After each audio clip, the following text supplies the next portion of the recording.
Hello.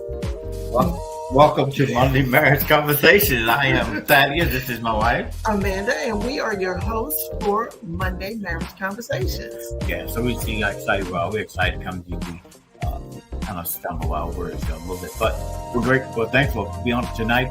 I realize today is MLK Day. Yes. And though some of you are out servicing in the community, we thank you for that. Happy MLK Day to you. Tonight, we want to continue with our Giving God More in 2024. Yes. We're going to do Marriage Insights, Lessons Learned. Yes. So I was reading something earlier talking about how you are the experts of your own story. Yes. No one can tell your story like you. No. There used to be a song. Can't nobody tell it like I tell it. So nobody can tell your story like you can. So we went back and just over our years, just almost 37 years of marriage. 38 years. I'm sorry. I'm way 2 years off. 38 years of marriage. You went back and said, what are some of the lessons learned from our story that we can kind of share with our audience on tonight? Just a few of them tonight. There's many more, but we're just going to share just a few of them tonight and keep on our theme about giving God more in 2024, about trusting in Him more, delighting in Him more, and committing to Him more. Talk about doing that not only with God, but in our relationship. Yes, in our relationship. I'm glad you tied that so together. let's start with first one. We're coming from let's read scripture. We're coming from Proverbs 37. Psalms 37. Why did I say Proverbs? Psalms 37, verse 3-7 says, "Trust in the Lord and do good. Dwell in the land and enjoy safe pasture. Take delight in the Lord, and He will give you the desires of your heart. Commit your way to the Lord. Trust in Him, and He will do this. He will make your righteous reward shine like the dawn, your vindication like the noonday sun." Yes. So the 3 points that we pull from this scripture, specifically in doing more in 2024, yes, continue to build trust. That's the first thing that we pulled out. Continue to build trust. And what do you say about trust? Trust, to me, definition of trust is time, proof, and consistent. Okay. That's to me, that's equals trust. Time, proof, and consistency. It's when I can prove that I can be consistent over a period of time. That's good. Yeah, prove that you can be consistent over a long period of time. Not just because sometimes you say people, especially when trust is lost, and when you're trying to gain that trust back, you have to prove that you can be consistent over a long period of time, not just a couple of times. But it has to be over a long period of time. So that's trust. Proving I can be consistent over a long period of time. And I said your track record is good. Yes. That's what I said. And I also say that we don't always do things the same way, but we get it done. And you always like to say there's more than one way to get to a particular location. And it used to be, there was a saying, there's more than one way to skin a cat. Right? Well, you're not skinning a cat, but there's my way isn't always the right way, right? And my way isn't the only way to do things. So if we can both do what we need to do and get it done, then that builds trust. That builds trust. Knowing that I'm going to, regardless of which way I do it, I'm going to get it done. Yeah, because you follow through. I'm going to follow through. Yeah. So that's how we continue to build trust. Continue to understand and realize that the way you do things or the way that I do things may not always be the way that we would want to get them done. But if they get done, they're done. All right.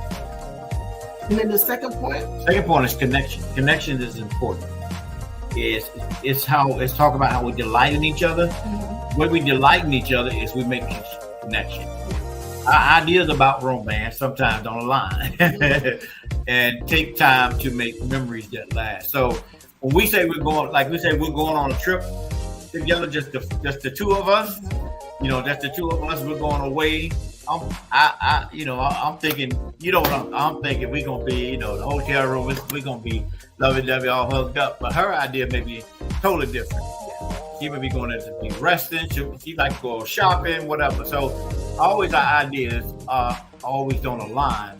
But it's important that we keep the connection. Yeah, or just to know that even though we may not speak the same language. Yeah. Like one of the things that we used to do when we would go and spend time with each other, like if we were planning a trip, I would plan everything out, and you wanted to just have no schedule, no plan, anything. That's right? me. That's vacation. That's you. That's vacation. So when we said vacation early on, we didn't speak the same thing. Yeah, we didn't speak the same thing. But through the years, we've learned to have a balance. So we do both. You know, you do both. You plan cuddle, activities. You cuddle. And you go out sightseeing like you go shopping, the other thing. So even though we may not be speaking the same thing, we still come to the same result. We have different love language. We don't stay on the same thing, but it comes to different things. Yeah, and that result is delighting in each other. Delighting in each other, yes. So we talked about commitment to continue to build trust, delighting each other, and the last one is commit to our relationship.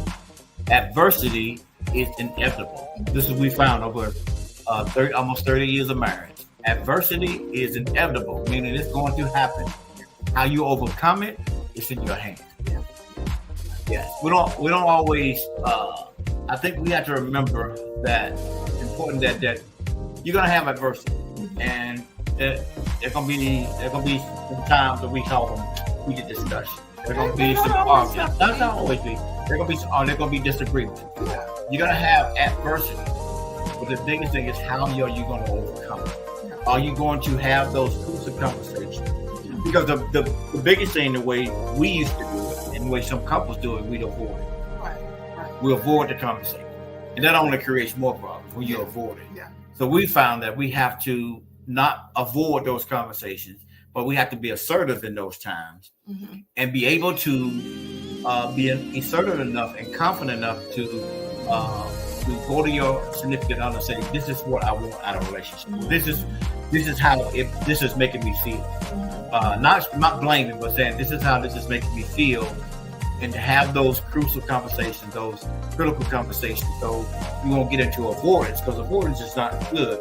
So you have to get into where you face it, and that's how you overcome it, by not avoiding it. I think not just having those crucial conversations, but adversity comes in all shapes and forms. Yes.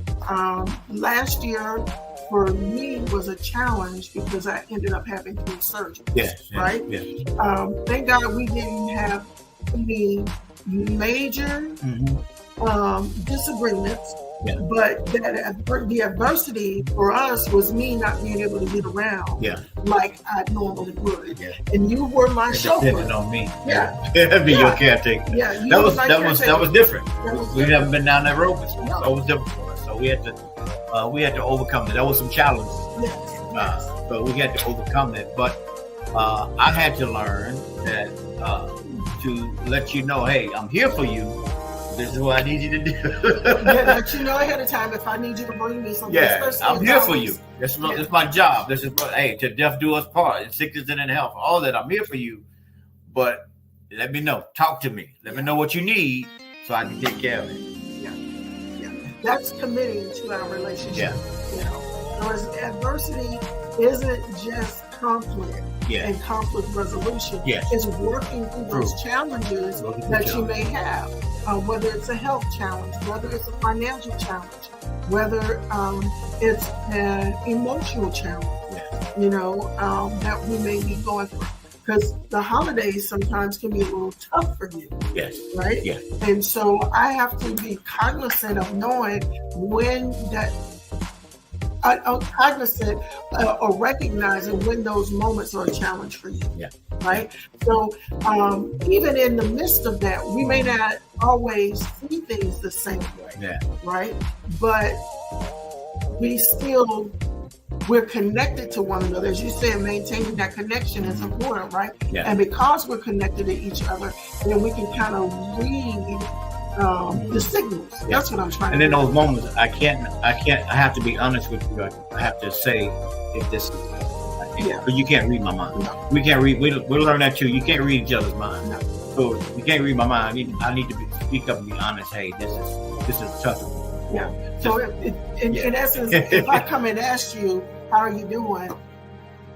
Don't just say I'm good. If it's really something bothering you, then say it's bothering you. Yeah, that's true. And then sometimes I realize, and I ask you, I've learned through these almost 38 years. Even if I ask you, how are you doing? And you're like, I'm doing, I can tell when something's on your mind, and then I'll leave it alone, and then I might come back and say, hey, it looks like, you're thinking about something you want to share with me, And so, in essence, that's being committed to our relationship and not just like, well, you say you do it, so I'm going to leave it alone. No, it's not like that. No. Now, there were some times now when we were like in those, we were like boxes in a ring, okay? And you go to your corner and I go to my corner. Before we got with, right? And be like, you say you're good, I'm going to leave you alone. That was before we got with. Because I don't really feel like listening to you. Yes. So, that was when we got wisdom. So, these are some of the things. This is just a few. This is just a few. We can go on and on, but this is just a few for tonight. We just want to come on and give you these three practical ways to continue to build trust in your relationship, delight in each other, and commit to your relationship in this year. Giving God more in 2024 and also giving each other more in 2024. So we thank you for joining us on tonight. Like I said, this has been your host. I'm Thaddeus. This is my wife, Amanda. This has been another edition of Monday Marriage Conversation. Thank you for joining with us, and we'll see you next week again on Monday Marriage Conversation. God bless you.